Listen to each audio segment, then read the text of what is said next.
Vamos ahora a los 1290 días. Y en un momentito más todo va a quedar más claro al unir los tres períodos. Dice Daniel 12:11. Desde el tiempo en que fuere quitado el holocausto continuo. Y noten que la palabrita holocausto está en itálico. Sacrificio o holocausto no está en el original. Pero lo estoy poniendo de la versión moderna porque está diferente de la Reina Valera. En la versión moderna dice, desde el tiempo en que fuere quitado el holocausto continuo, es a saber, para poner allí la abominación desoladora, habrá 1290 días. El problema es que la Reina Valera dice, desde el tiempo en que se ha quitado el continuo sacrificio hasta la abominación desoladora, habrá 1290 días. Como que está hablando del comienzo y del fin. Pero realmente el hebreo dice, igual como está en inglés, from the time that the daily shall be taken away and the abomination that maketh desolate set up, there shall be 1290 days. O sea, el quitar el continuo para establecer en su lugar la abominación desoladora es el mismo evento. A ver si me puedo explicar un poquito más. Para comenzar, la traducción de la Reina Valera de 1960 y las demás versiones, como la del 1569, 1602, 1909, 1990 y la 2010, todas cometen los mismos dos errores en la traducción al español. Y hay un problema, porque al leerlo en la Biblia, como está en español, no está muy bueno, está mal traducido. Todas las Biblias, Reina Valera y todas sus revisiones que nunca la revisaron en ese punto, dicen, desde el tiempo en que se ha quitado el continuo, y la palabra sacrificio está en itálico, hasta la abominación desoladora o espantosa, habrá 1290 días. Esa es una mala traducción. En primer lugar, la palabra sacrificio no se encuentra en el original hebreo. Fue añadida por los traductores, supuestamente para facilitar la comprensión. Pero en lugar de facilitarla, la han oscurecido. Elena de White reconoció este hecho, aunque no sabía hebreo. Por inspiración de Dios escribió, entonces vi en relación con el continuo que la palabra sacrificio había sido provista por la sabiduría humana y no pertenece al texto. Primeros Escritos, página 74. Así que, hermanos, todas las veces que aparezca la palabra sacrificio ahí en Daniel, refiriéndose a esto, hay que tacharla. Y ya les voy a decir cuáles son esos versículos, porque no está en el idioma original. Fue añadida por la sabiduría humana. Ese es el primer problema en traducción. El segundo es la traducción al español en la Reina Valera, que da a entender que el periodo de 1290 días será desde que se ha quitado el continuo hasta la abominación desoladora. La traducción más exacta es la que da a entender que será quitada una cosa, el continuo, para establecer otra, la abominación desoladora. No desde y hasta, sino desde que se quite el continuo para establecer la abominación desoladora, habrá 1290 días. Así lo dice en inglés, lo acabamos de leer allí, ¿verdad? And from the time that the daily sacrifice shall be taken away, and the abomination that maketh desolate set up, there shall be 1290 days. Entonces, Elena de White usaba esa versión de King James en inglés y ella misma lo cita de esa manera como aparece allí. También en la versión moderna en español se tradujo la frase correctamente y es la versión que yo usé al principio al hablar de los 1290 al citar este versículo.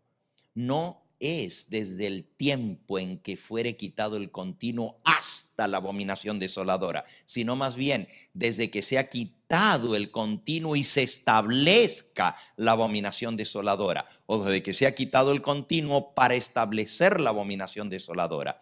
Es decir, el texto está marcando el comienzo del periodo solamente, no el principio y el fin del periodo de los 1290. Y en el diagrama van a surgir algunas cositas sumamente interesantes. Yo vengo estudiando este tema hace mucho tiempo y no es fácil porque son profecías no cumplidas. No es como las profecías del pasado que podemos buscar un evento histórico y decir es esto, y es esto, y es esto. Ya pasó.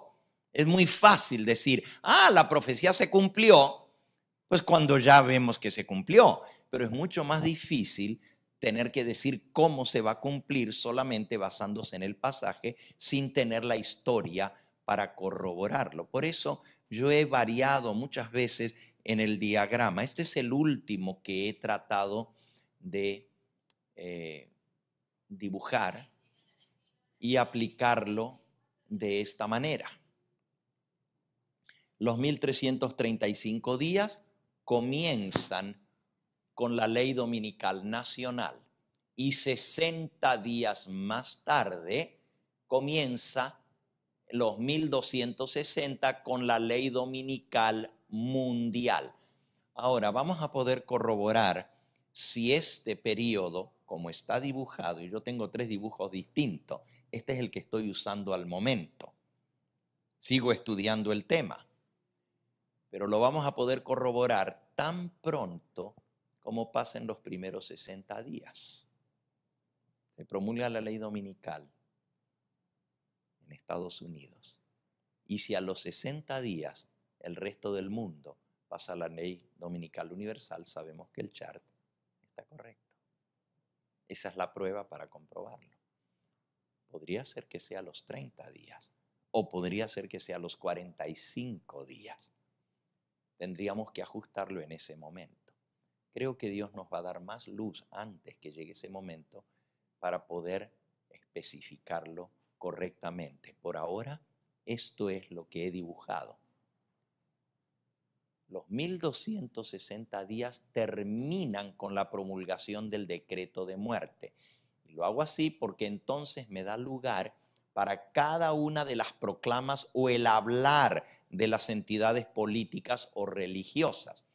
La abominación desoladora, algunos la ponen terminando junto con los 1335 y por supuesto entonces comenzando aquí más atrás. Otros ponen la dispersión del pueblo santo, los 1260 y los 1290 terminando juntos. Hay varias maneras de hacerlo. Esta es la que me parece a mí más plausible y ya voy a explicar esto. Los 15 días y los 15 días, estos 30 días de diferencia que hay entre 1260 y 1290. Ahora quiero hablar un poquito más de estos 1290 días, porque hay algunas cosas que están en el tintero todavía. Por ejemplo, el tema de qué es la abominación desoladora y qué es el continuo. Entonces vamos a ir por un momentito allí para ver qué es la abominación desoladora y qué cosa es el continuo. Ok, vayamos primero con qué es el continuo. Por cierto, ya que estamos aquí, lo tengo delante, les leo lo que dice el comentario bíblico adventista con respecto a el quitar y el hasta. El comentario bíblico adventista, el tomo 4, la página 905, dice así: la cláusula puede traducirse literalmente desde el tiempo en que se quitare el continuo a fin de establecer la abominación. Esto indicaría que el quitar se hace con la intención directa de establecer la abominación.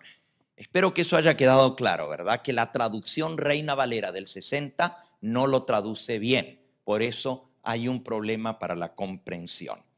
Entonces, vamos a ver qué cosa es el continuo y también qué es la abominación desoladora para poder entender este periodo. La palabra continuo en hebreo se dice tamid y viene de una raíz que significa extender algo en forma continuada, como extensión indefinida. Esto es del Strong Exhaustive Concordance of Hebrew and Chaldee Dictionary. O sea, este es el diccionario y la concordancia del hebreo.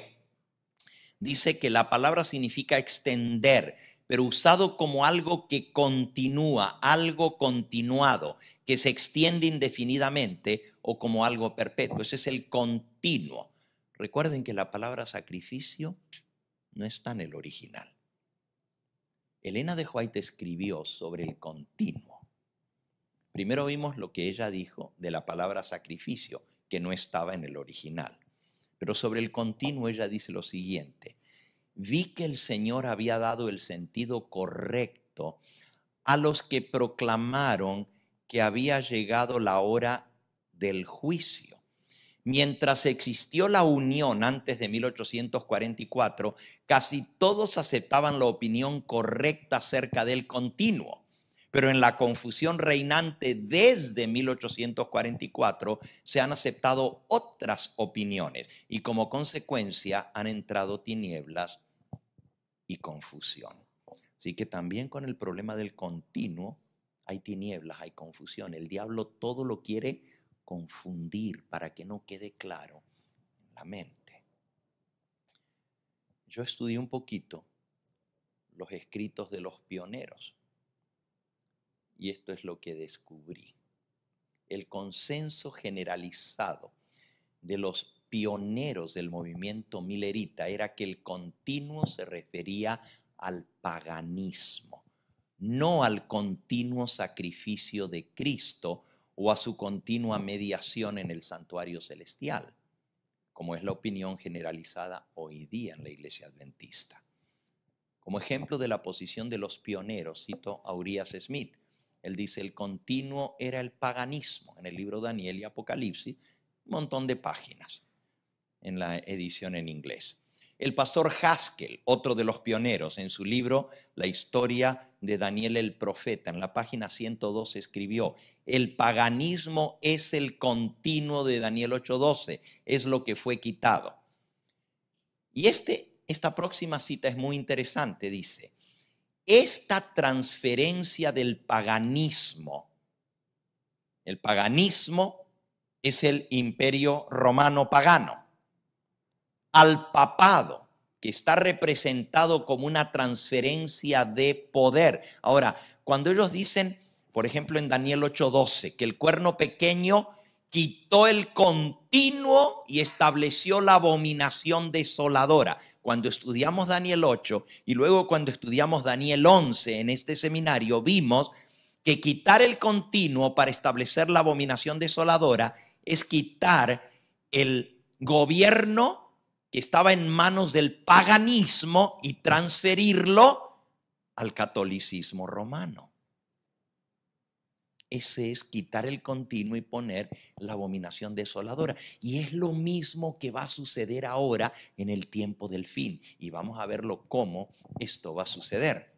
El paganismo gobernó desde la época de Babilonia, pasando o transfiriendo el poder a Medo-Persia y luego a Grecia y luego a Roma imperial.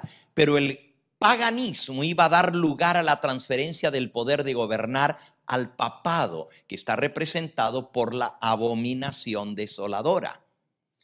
Fíjense este próximo dibujo. Vean lo que es el continuo. Es algo que se continúa indefinidamente. Entonces, la transferencia del poder de gobernar. El que se sienta en el trono del universo es el que tiene el dominio. pero Él se lo dio sobre esta tierra a Adán y a Eva cuando le dijo al principio: dominad, sojuzgad la tierra, gobernad. Dios le concedió el poder al hombre de gobernar sobre esta tierra. Es el poder de gobernar. Si el pueblo de Dios hubiera sido fiel, si Adán no hubiera pecado, él siempre hubiera tenido el gobierno sobre la creación. Eso lo pueden leer en Génesis capítulo 1, versículo 29, donde Dios le dijo: gobernad, sojuzgad la tierra, señoread sobre los peces del mar, sobre las aves del cielo y sobre todo animal que se mueve sobre la tierra. Señorear es ser señor, es ser amo. Gobernar y sojuzgar es juzgar, es gobernar, justamente, eso es lo que significa. Pero miren, Adán perdió el poder y el cetro del poder en esta tierra fue usurpado por Satanás cuando el hombre pecó. Cuando alguno es vencido, es hecho esclavo del que lo venció. Por lo tanto, ¿quién llegó a ser el que gobernaba este mundo desde que Adán y Eva pecaron? Satanás. Por eso la Biblia le llama el príncipe de este mundo, el poder que ahora opera en los hijos de desobediencia. Entonces, el diablo ha tenido el mando de este mundo y él se lo da a quien él quiere. Pero recordemos que Dios está por encima de todas las cosas y el diablo no puede hacer nada si Dios no se lo permite. Por eso Dios nos reveló quién va a tener el poder de gobernar en el mundo. Eso es Daniel 2, Daniel 7, Daniel 8, Daniel 9, Daniel 11 y Daniel 12 nos habla de quién tiene el poder para gobernar. El diablo primero se lo da a Nimrod, el primer poderoso en la tierra que funda el reino babilónico. Y así aparece el primer reino del planeta Tierra, pero el diablo quiere gobernar al mundo a través de ese gobierno político y religioso, uniendo la política con la religión. Porque la gente obedece más cuando se le dice esto viene de Dios. Se someten más cuando el poder político tiene la autoridad de Dios. Fíjense lo que estoy diciendo. El diablo es bien astuto. El diablo sabe cómo lograr el control de la gente. Por eso se forma la religión falsa. La religión falsa hace del hombre el que tiene que ser adorado y se le da todo el poder como si fuera Dios en la tierra para que todos se le sometan a él y no haya rebeldía contra él. Pero aún así, la naturaleza del hombre, al igual que la del diablo y los ángeles que pecaron, es de rebeldía y siempre va a haber lucha y siempre va a haber rebeldía. Por eso, el primer intento del diablo fue a través de Babilonia para dominar el mundo entero. Luego, el cetro del poder se lo pasa el diablo de Babilonia al segundo reino, Medo-Persia. Y después de Medo-Persia, esto es lo que ahora estamos resumiendo, lo que hemos visto en todo el seminario de Daniel. El continuo. Estamos viendo lo que es el continuo. El continuo es el paganismo que tuvo el poder para gobernar en la historia de la humanidad. Desde que el hombre pecó, se le quitó el poder de gobernar y el diablo se lo ha ido pasando de imperio en imperio, en imperio, en imperio. Ahora vean qué interesante. El tercer reino es Grecia.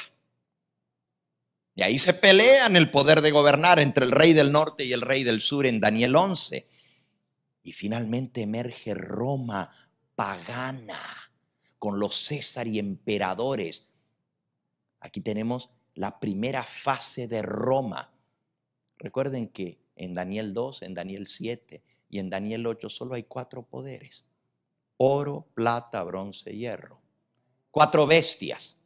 León, oso, leopardo y bestia espantosa con 10 cuernos. Solo hay 4. Y si ustedes se fijan aquí, solo hay 4 imperios mundiales, solo que tienen distintas fases. Primero está Roma pagana y luego Roma papal número 1 y finalmente va a venir Roma papal número 2. Pero siempre es Roma. Por eso en la imagen de Daniel 2, El hierro llega a la punta de los pies. El hierro es Roma.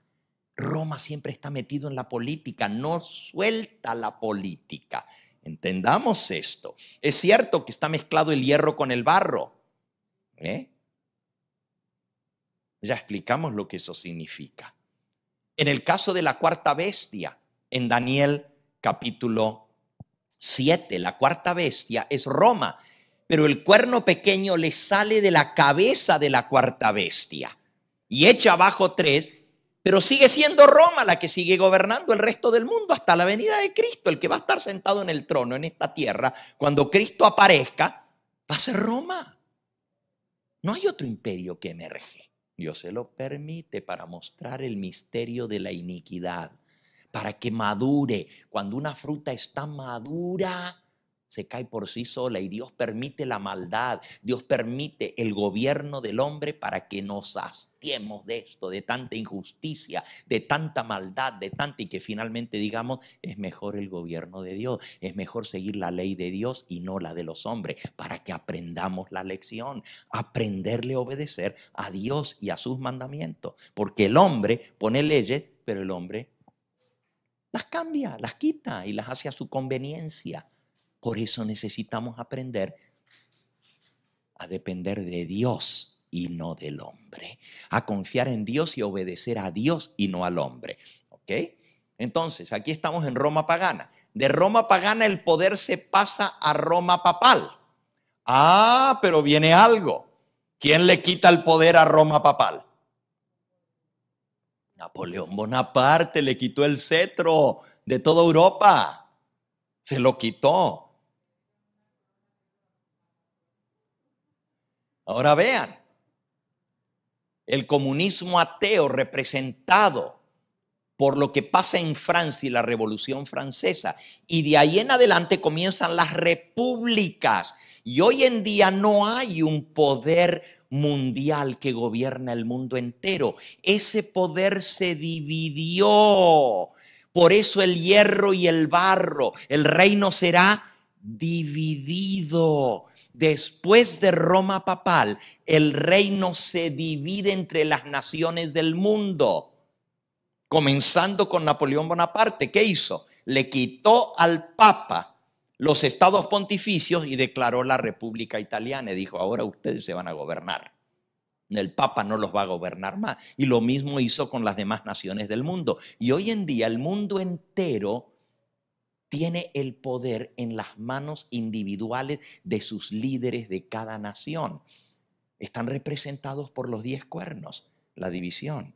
Están representados por los 10 reyes que le van a dar el poder y la autoridad a la bestia. Las naciones de la tierra lo van a hacer su líder y le van a entregar el poder y la autoridad. Eso lo pueden leer en Apocalipsis capítulo 17. Miren lo que dice Apocalipsis capítulo 17.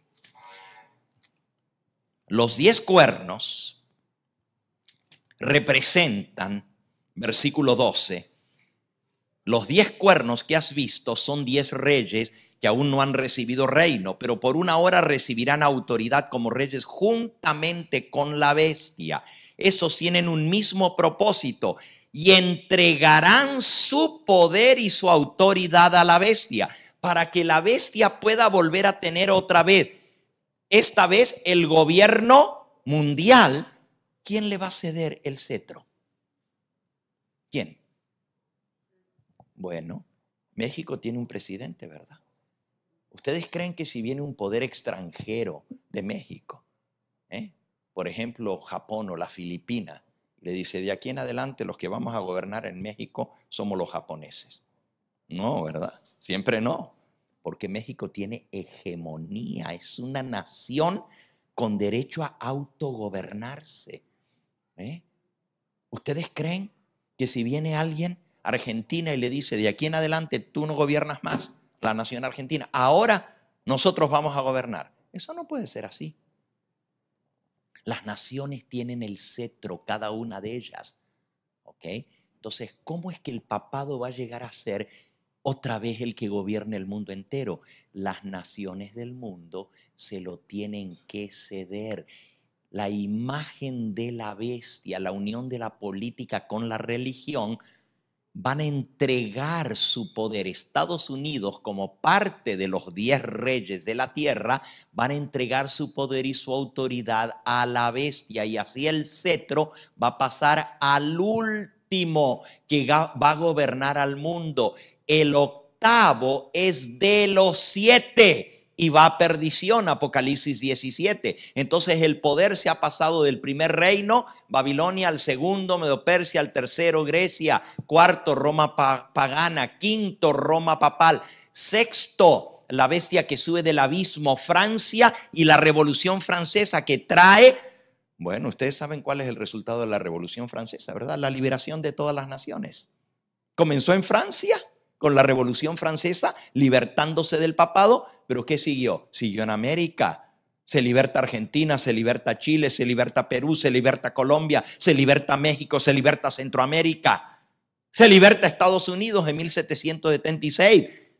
Paralelo con Francia, al mismo tiempo que está pasando en Francia, está pasando aquí. Entonces, el cetro del mando que lo tenía un hombre en Europa, ahora se pasa en manos de las naciones de la tierra. Esto es lo que representa aquí. De 1798 a 1989 tiene el poder el comunismo ateo, la bestia que sube de la tierra, pero cae. Eso ya lo estudiamos en Daniel 11, cómo cae el comunismo, las naciones de la tierra y los conglomerados. Son intentos del diablo por lograr el control, pero no lo logran. Finalmente, los que sí lo van a lograr le van a entregar su poder y su autoridad a la bestia, todas las naciones de la tierra, incluyendo a los Estados Unidos de Norteamérica. Y le van a dar el poder al octavo reino. Realmente son 7 cabezas que tiene la bestia, pero hay un octavo. Léanlo en Apocalipsis capítulo 17. Dice el versículo 11. La bestia que era y no es también el octavo, y es de entre los 7 y va a perdición. Si leemos un poquito antes, dice el versículo 9. Esto es para la mente que tenga sabiduría. Las 7 cabezas son 7 montes sobre los cuales se sienta la mujer, y son 7 reyes. 7 reyes, fíjense. 1, 2, 3, 4, 5, 6, 7. Pero hay un octavo. Son 7 reyes. 5 de ellos han caído. Uno es, y el otro aún no ha venido, y cuando venga es necesario que dure breve tiempo. Y la bestia que era y no es, porque recibió la herida mortal, y vuelve a ser, es también el octavo, y es de entre los 7. Vean, el octavo es Roma papal, pero es uno de los 7 anteriores. Aquí está el quinto reino, Roma papal, que recibió la herida mortal por Francia, vuelve a conseguir el control del mundo. Entonces, el continuo es quitado de las manos seculares para pasarlas en manos de un hombre que sea al mismo tiempo representante de Dios en la tierra. La unión de la política con la religión, esa es la abominación desoladora. La abominación desoladora es peor que el continuo, porque el continuo es el poder de gobernar en las manos seculares, pero se quita el continuo y se establece la abominación desoladora. Eso pasó en la Edad Media. Daniel 8:12. El cuerno pequeño quitó el continuo para establecer la abominación desoladora. Y ahora pasa lo mismo en el segundo episodio del gobierno mundial de Roma. El continuo, que es el poder de gobernar, el paganismo, o sea, el mundo secular, en este caso, pues las naciones que vienen como resultado de la Revolución Francesa y el ateísmo, se pasan ahora a todas las naciones de la tierra. Los 10 es número de la totalidad de la tierra, pero estos le van a entregar su poder y su autoridad a la bestia. A ver si encuentro aquí el otro dibujito que lo da más claro todavía. Los reyes de las naciones. Esto lo tomé de un libro y de ahí saqué la idea para hacer el otro en español que yo dibujé, o sea que copié de aquí. Roma en su gobierno futuro, los reyes de la tierra, los 10 cuernos, le entregan su poder y su autoridad a la bestia para que la bestia pueda gobernar. ¿Okay? The kings of the earth, los 10, le van a entregar el poder. Les decía, México no va a ceder el poder a alguien que venga de afuera, ni Estados Unidos. Pero cuando ellos voluntariamente le dicen, ok, cedemos la hegemonía de gobernar esta nación a un poder global. Se someten voluntariamente al gobierno de Roma. Y así se transfiere el continuo en manos de la abominación desoladora que es Roma. Bien, el tiempo ha transcurrido. Tenemos la carpeta para que ustedes vean todos los detalles que no hemos podido ver. Volviendo ahora a nuestro dibujo general, vamos a la última partecita, que es esta. He tratado de integrar en este diagrama de Daniel 12 algunos detalles que da el libro de Apocalipsis. Como la diferencia entre 1260 y 1290 son 30 días, entre 1260 y 1290 hay 30 días de diferencia. Buscando en la Biblia dónde pueden estar esos 30 días, pues encontré 2 porciones en la Biblia que podrían aplicarse. Por supuesto, esas porciones vienen de secciones del Apocalipsis que son simbólicas, por lo tanto los días son años. Un día corresponde a un año. Pero aquí no lo menciona en manera de día, sino en manera de hora. Vamos a ver el primero de estos. Apocalipsis 17, es allí mismo donde estamos, y en el versículo 12. Es justamente lo que estamos viendo de los 10 reyes que le entregan el poder a la bestia. Dice el versículo 12. Los 10 cuernos que has visto son 10 reyes que aún no han recibido reino. Pero por una hora recibirán autoridad como reyes juntamente con la bestia. Esos tienen un mismo propósito y entregarán su poder y su autoridad a la bestia. Esos 10 reyes representan la unificación del mundo bajo el nuevo orden mundial, en los 10 territorios del nuevo orden mundial. 10 reyes que aún no han recibido reino, pero recibirán autoridad para gobernar juntamente con la bestia por una hora. Ahora, ¿cómo se llega de una hora a 15 días? Sencillo. El día tiene 24 horas. Divides 360, no 365, porque un año en profecía son 360 días. Divides 360. Un día lo pasamos ahora a año. Son 360 días literales, un año. ¿Ok? Pero aquí queremos sacar lo que es una hora. Ok, si un día tiene 24 horas, entonces divide 360 entre 24. Y 360 entre 24 te va a dar, a ver, ¿quién puede hacer la mecánica? Ya que la cabeza ya no funciona. 360 dividido entre 24, ¿cuánto nos da?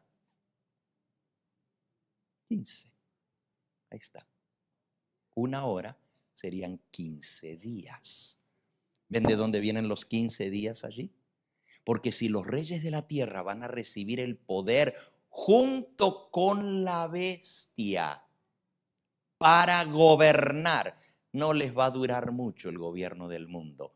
15 días va a durar. ¿Y qué es lo que va a poner fin al gobierno totalitario y completo de la bestia. Por supuesto, la bestia comienza su gobierno aquí, pero el control completo del mundo, cuando todas las naciones se le sujeten en su totalidad, va a durar 15 días, muy poquito tiempo. Estos 15 días, que es una hora profética, es desde que se da el decreto de muerte. El papado ahora, junto con las naciones de la tierra, están unidas en una cosa: gobierno total. Nadie se puede escapar. Y los disidentes, eliminarlo, para que el gobierno sea total. En las veces anteriores el diablo no ha podido gobernar el mundo entero, pero esta vez dice total, ni uno. El que no se sujete lo mato. Todo el mundo tiene que estar sujeto. Le va a durar poco su gobierno, 15 días. Van a dar un decreto de muerte y ahí comienzan los 15 días. Pero la voz de Dios va a poner fin a ese decreto de muerte. En el momento en que se cumple el decreto de muerte, va a ser la liberación del pueblo de Dios a través de la voz de Dios. Los otros 15 días vienen de otra porción de las Escrituras en Apocalipsis 18, versículo 10, que tiene que ver con la condenación de la gran ramera. Apocalipsis 18 es la caída de Babilonia. Y el versículo 10 dice: los reyes de la tierra que fornicaron con ella y con ella vivieron en deleites, llorarán y harán lamentación sobre ella cuando vean el humo de su incendio, parándose lejos por el temor de su tormento, diciendo: ay, ay de la gran ciudad de Babilonia, la ciudad fuerte, porque en una hora vino su juicio. El juicio de Babilonia, la destrucción total de Babilonia, cuando los reyes de la tierra se le vuelven en contra, porque quienes destruyen a Babilonia. Babilonia es la mujer que está montada sobre la bestia. En el versículo 16 del capítulo anterior, el 17, dice: los 10 cuernos que viste en la bestia, estos aborrecerán a la ramera y la dejarán desolada y desnuda, y devorarán sus carnes y la quemarán con fuego, porque Dios ha puesto en sus corazones el ejecutar lo que él quiso, ponerse de acuerdo y dar su reino a la bestia hasta que se cumplan las palabras de Dios.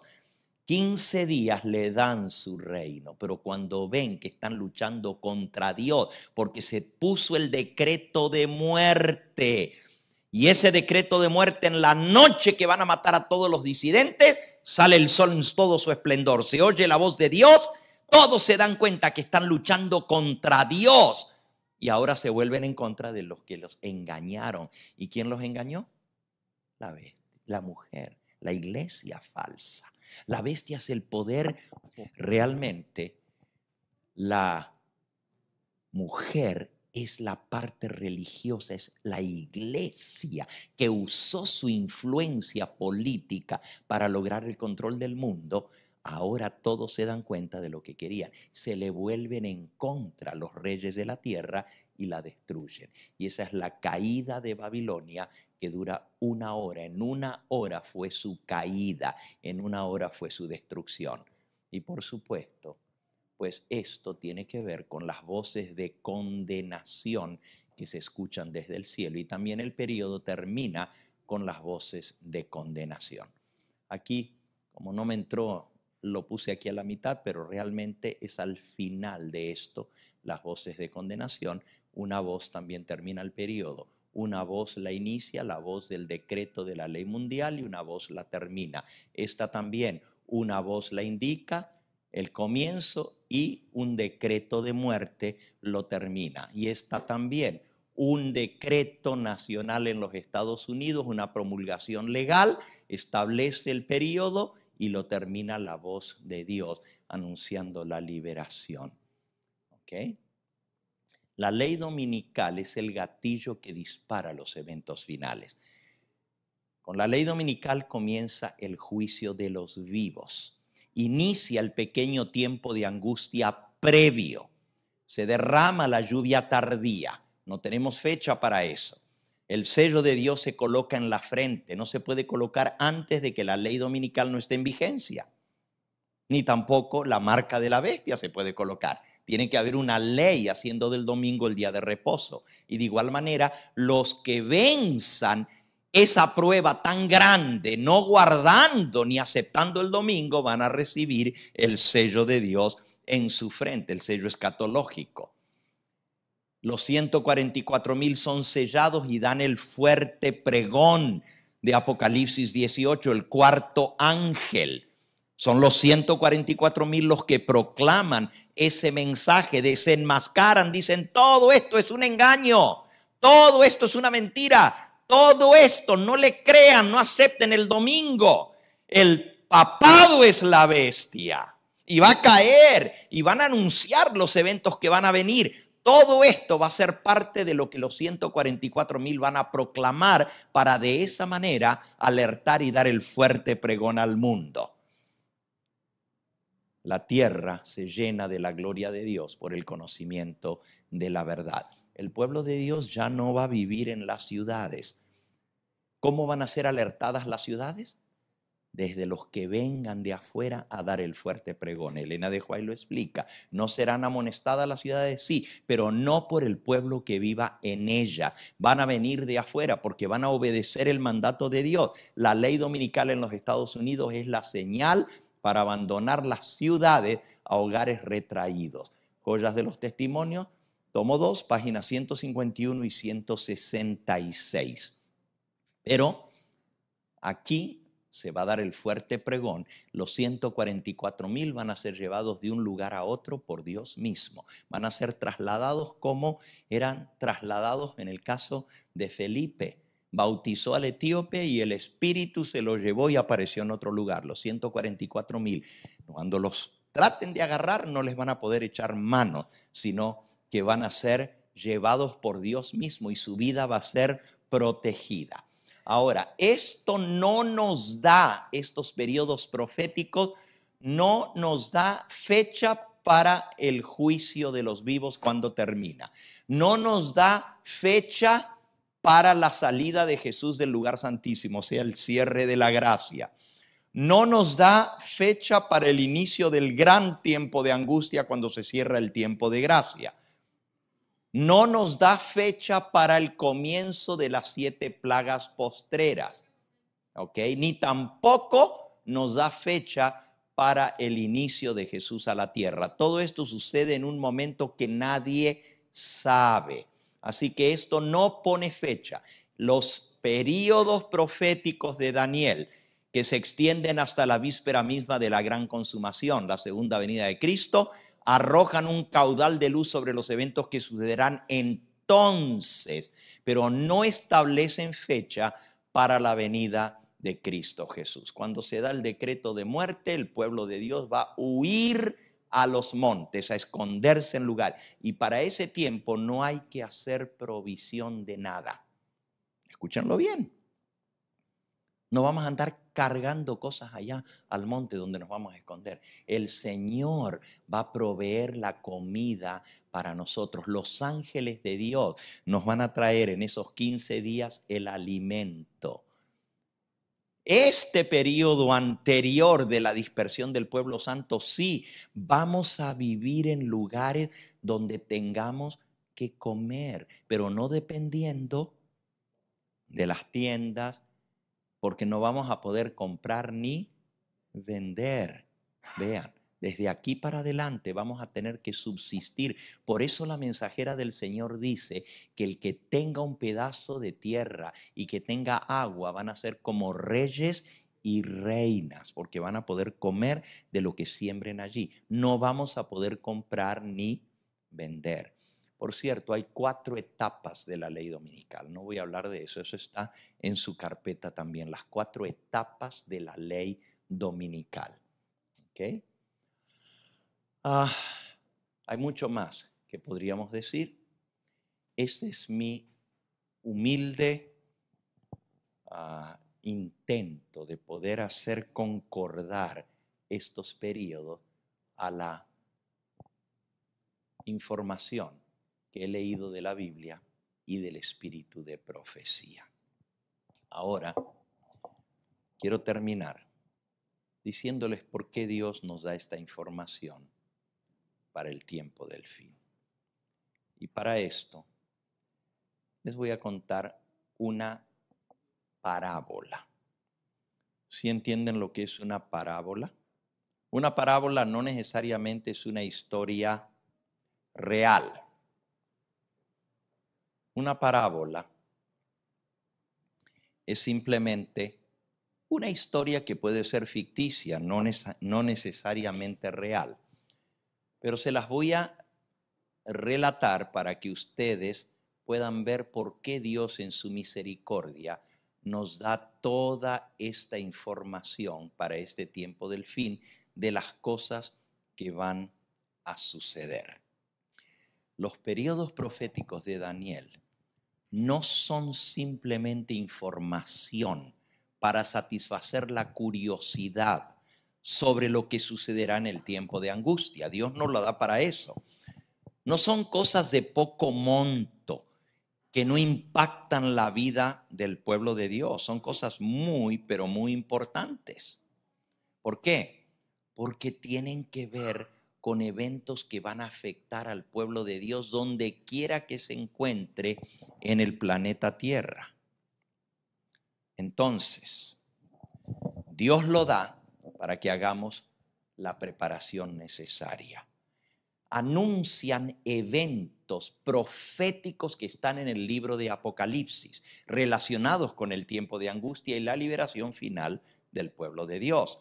Muestran la justicia de Dios sobre los perpetradores de la rebelión contra Dios y el ataque contra los santos del Altísimo. Pero sobre todo, estos periodos proféticos nos dan seguridad y sentido de protección de que Dios tiene el sartén por el mango. Él sabe exactamente lo que va a suceder en cada momento de la historia. Y aunque el pueblo de Dios estará sufriendo esos terribles ataques y tribulación, Dios todavía está en control. Les deja saber que aún los eventos, que la alianza del diablo con los poderes de la tierra, los poderes políticos y religiosos, y con toda la humanidad, que van a traer terrible tribulación sobre este mundo y sobre el pueblo de Dios, no suceden porque sí. No es al azar, no es el resultado del capricho de los malos haciendo todo esto. Están bajo el control y la jurisdicción del todopoderoso Dios que vela y protege por su pueblo. Alabado sea su nombre. Todas las cosas van a suceder según el plan de Dios y solamente por el plan de Dios. No dependen de las decisiones de los hombres, aunque los hombres hacen cumplir las cosas, pero Dios está sentado en el trono. O sea, no es porque se les ocurre dar una ley dominical, no es porque se les ocurre dar un decreto de muerte. Todo esto, hasta hay tiempo para eso. Y Dios tiene establecido el tiempo. Al ver el desarrollo de estos eventos según el plan profético de Dios, al ir viendo el cumplimiento de cada uno de estos periodos, el pueblo de Dios tendrá confianza que no solo tiene que esperar, como dice, bienaventurado el que espere y llegue, pero también tiene que confiar y ver la mano de Dios actuando. Al tener los eventos delineados con tiempo específico, no es un periodo terrible del cual no se sepa cuánto va a durar o cuándo va a terminar. Por eso el pueblo de Dios puede esperar, porque sabe lo que está esperando. ¿Qué es lo que espera? La liberación y la bendición prometida. Dios prometió dar una bendición a los que guardan su santa ley. Esperan su liberación y pueden cobrar fuerzas cuando arrecia la persecución, ya que sabe hasta cuánto durará y podrá ir contando en cuenta regresiva los días que faltan y animándose unos a otros para permanecer fieles y firmes porque saben que queda poco tiempo. Y aquí la ilustración Y con esta termino, una parábola. No es literal, pero es una parábola. Imaginémonos que hay un pelotón de soldados en una prueba de supervivencia y de resistencia. El capitán los divide en dos grupos en forma equitativa. El pelotón de soldados lo divide en dos grupos por igual. Es decir, todos están en la misma condición física y tienen la misma experiencia en supervivencia. A ambos grupos se le dice que la prueba, y recuerden que viene una hora de prueba sobre el mundo entero, ¿verdad? A ambos grupos se les dice que la prueba es que hay que correr y correr y correr sin parar hasta el final de la prueba de resistencia. Tienen que salvar todos los obstáculos, todas las dificultades que se enfrenten en el camino. No pueden parar, no pueden descansar, sino hasta llegar al fin de la prueba. Les dice que será muy difícil la prueba y que será tan terrible que la mayoría querrán abandonar y darse por vencidos. Que va a ser larga la prueba y muy extenuante. Y que sentirán que ya no pueden soportar más. Pero todos tienen que seguir corriendo hasta el final. No pueden detenerse a descansar. De esa prueba depende su supervivencia, su vida. Pero ahora viene la parte interesante de la parábola. A la mitad del pelotón, recuerden que los dividió en dos grupos, a la mitad del pelotón de soldados, el capitán les da instrucciones de puntos señaladores en el camino. Cosas que van a poder reconocer, eventos o cosas que van a suceder en esa prueba y que les va a decir cuánto les falta. También a estos les dice el tiempo que durará la prueba, es decir, cuántos kilómetros hay que correr hasta llegar al final. El otro grupo no lo sabe. Y este grupo no puede compartir con el otro la información. A la otra mitad del pelotón no se les da ninguna instrucción sobre tiempo, ni duración, ni puntos señaladores del camino. Nada en cuanto a la distancia que tienen que recorrer, ni tienen manera de saber cuánto más tiempo les queda. La única instrucción es hay que correr y correr y correr y correr, pero no se les dice cuánto tiempo va a durar la prueba, ni a cuánto falta para la meta final. Solo saben o lo van a saber cuando lleguen allá. Ahora usted tiene los dos pelotones. Los dos grupos están iguales. La misma fuerza, la misma resistencia, la misma experiencia en carreras de obstáculos. Y los dos grupos salen corriendo, obedeciendo las instrucciones que el capitán del pelotón les da. Pero la prueba resulta ser mucho más grande que lo que ellos imaginaban. Los obstáculos son tan terribles, subir cuestas increíbles, zanjar obstáculos que solo un ejército podría imaginarse. Cuando pasan un obstáculo casi insoportable y piensan que ya han pasado lo peor, viene otro trecho de la lucha que es peor que el que acaban de vencer. Y después de ese otro, viene otro más extenuante todavía. Sienten que ya no pueden seguir más. Pero de pronto, el primer grupo identifica uno de los lugares que les indica cuánto falta aún. Cobran nuevos bríos para hacer frente a los obstáculos más graves. Al final del próximo trayecto encuentran otro lugar reconocible que les dice que queda mucho menos. Y nuevamente, aunque están agotados, siguen corriendo porque ven que les queda un poquito más nada más. Y lo mejor de todo es que saben cuánto va a durar en total la prueba. Y van contando los kilómetros que han recorrido y cuánto les falta por llegar a la meta. cada señalación del camino les llena de ánimo.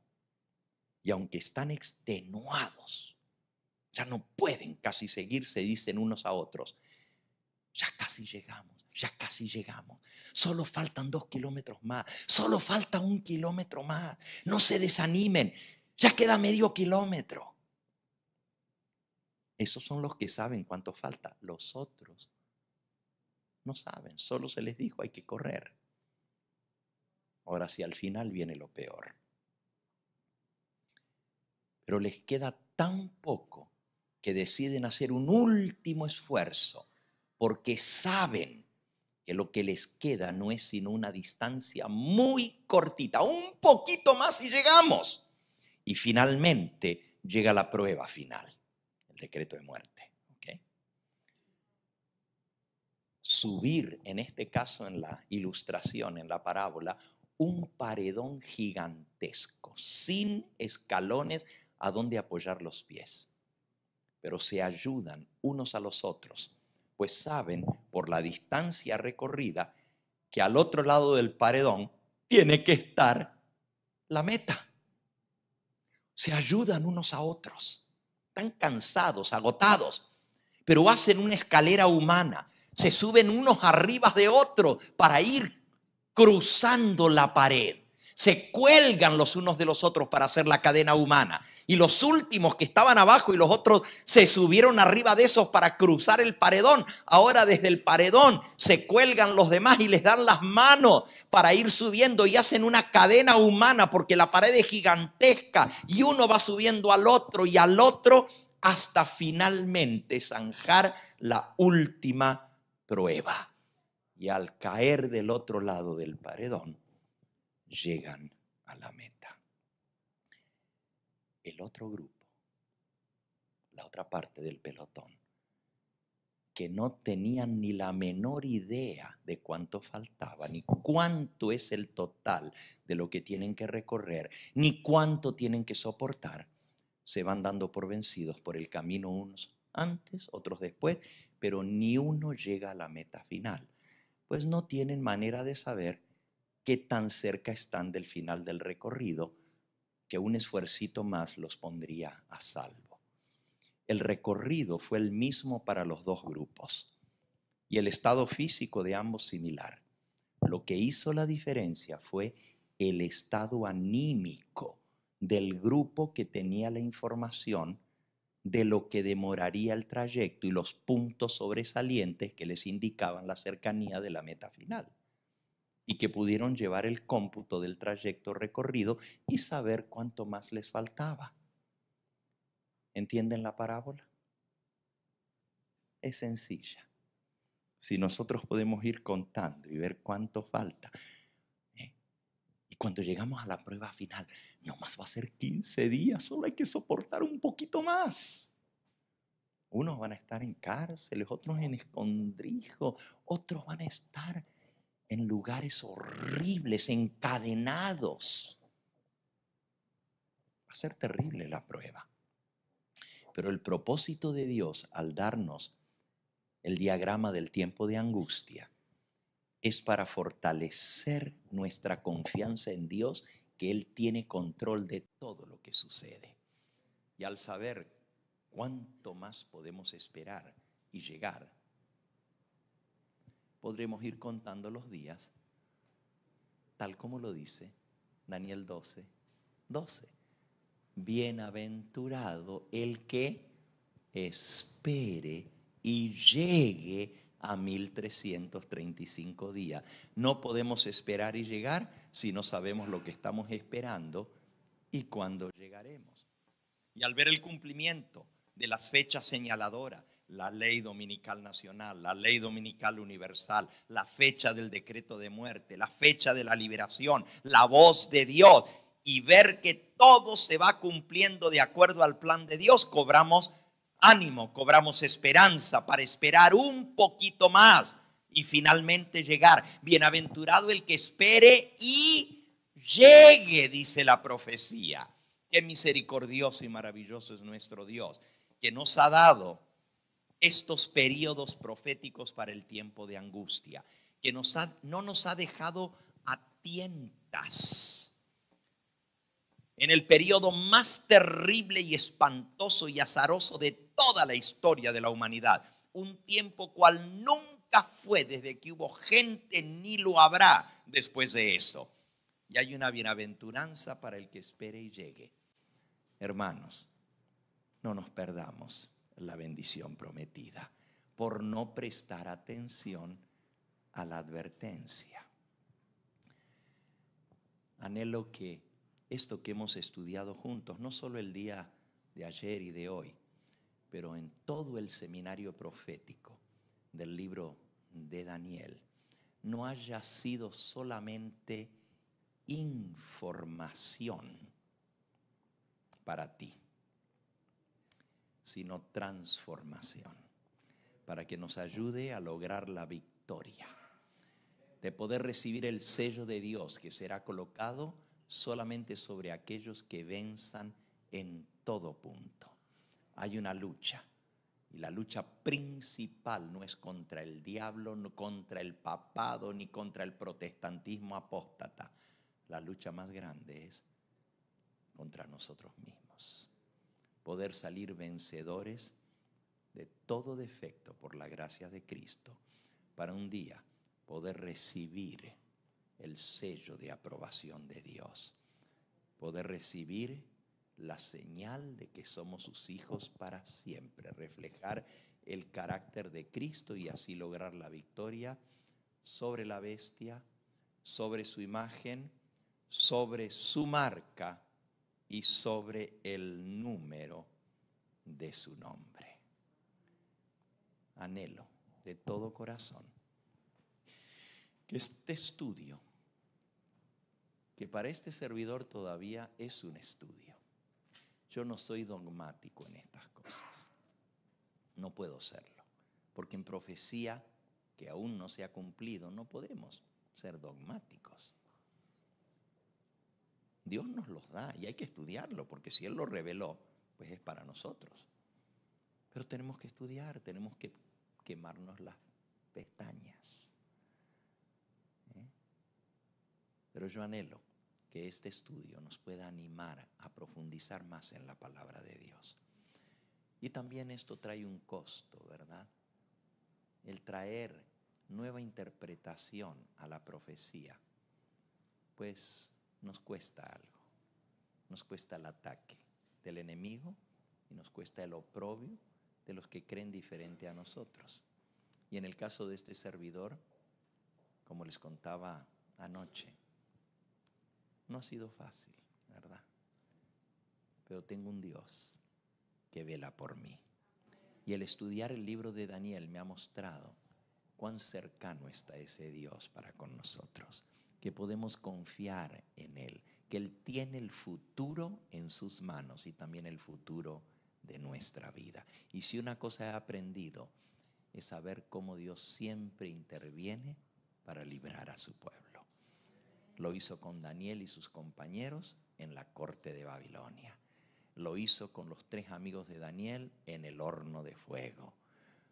Lo hizo con Daniel en el foso de los leones. Y lo hará con nosotros también, cuando a nosotros nos toque nuestra hora de prueba. Daniel la tuvo, sus compañeros la tuvieron y también nosotros la tendremos. Pero la promesa del Señor Jesús es: por cuanto has guardado la palabra de mi paciencia, yo también te guardaré en la hora de prueba que ha de venir sobre el mundo entero para probar a los moradores de la tierra. Que Dios nos guarde. Solo Él podría guardarnos de lo que viene. Humanamente, esto parece atroz. Por eso, la Escritura dice que si aquellos días no fueran acortados, nadie se salvaría. Pero por causa de los escogidos, aquellos días serán acortados. Todavía queda por ver en el diagrama cómo el Señor va a cortar esos días. Tenemos el bosquejo, pero los días van a ser acortados. No sé cómo Dios lo va a hacer.